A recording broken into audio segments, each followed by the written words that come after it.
Just the other day, as I was walking in the plaza down here, two men approached me and they wanted to know what I believed, what I thought about the afterlife, what I thought about Jesus' coming, and what I thought about, the resurrection, specifically that of the body. Now, as we went on in our discussion, it became clear to me that one of the men in particular believed that our souls were saved by Jesus, but our bodies were not. That in some way Jesus came to save us, and our bodies being totally corrupt, totally sort of embroiled in sin, they had to be thrown away. And that Jesus would take up our souls into heaven, and then later on he would give us a new body, something that had never been touched by sin. Now, today's reading from St. Paul tells us that there's something completely wrong about that. He says that if we do not believe that our bodies themselves will be raised again, then in some way we're denying the resurrection of Christ. You see, very clearly, when Christ rises from the dead, he goes into the upper room and he asks for something to eat, and he eats something. Then he also shows his hands and his feet.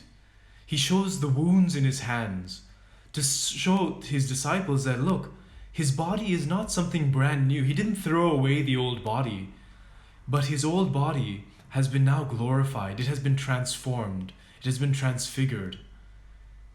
And so this same fate, St. Paul says, is what happens to us. Whatever happens to Christ in the resurrection happens to us. So even though our bodies may be marred, even though they may be bruised, even though they may be in some way have participated in some kind of sin, God forgives all of that. God purifies all of that. He transforms all of that. And he glorifies these very bodies which we have today. This is why, in some sense, we want to treat our bodies with respect. We want to treat our bodies in a holy way. Because our bodies are not something that will be thrown away at the end of the world, but they're something that will be glorified, something that even now participates in the holiness that God desires for us. We have this temptation to think of ourselves as a sort of divided entity. We have our souls which maybe do something really good and our bodies which make us do bad things. But that's not the scriptural vision of human nature. The reality is that both the soul and the body can participate in doing evil, and they do.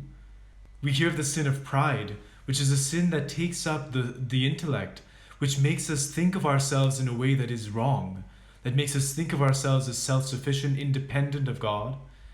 But then we hear also of sins of the body, and those sins infect or corrupt even the soul. So our body and soul are one thing. They cannot be divided so much that we can throw away our body and then hope for, in the end, to get a new body. This is something very important, and St. Paul emphasizes this in the scriptures. This also changes how we view ourselves in the world. We have to treat ourselves as our bodies, as the temple of the Holy Spirit, as St. Paul says. A temple of the Holy Spirit. We have to understand that whatever we are, everything that we are, is what God desires to take up into heaven to glorify. This is shown to us first in the resurrection of Christ, then in his ascension, and then also we see it in the Assumption of our Blessed Mother. Whatever has happened to Christ happens to Mary, and it happens to us.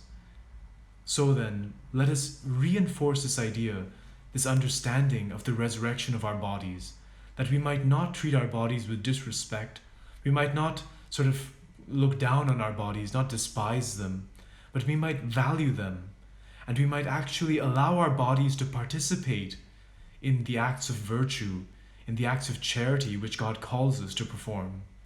And in doing so, we will have a unified vision of who we are and become completely holy,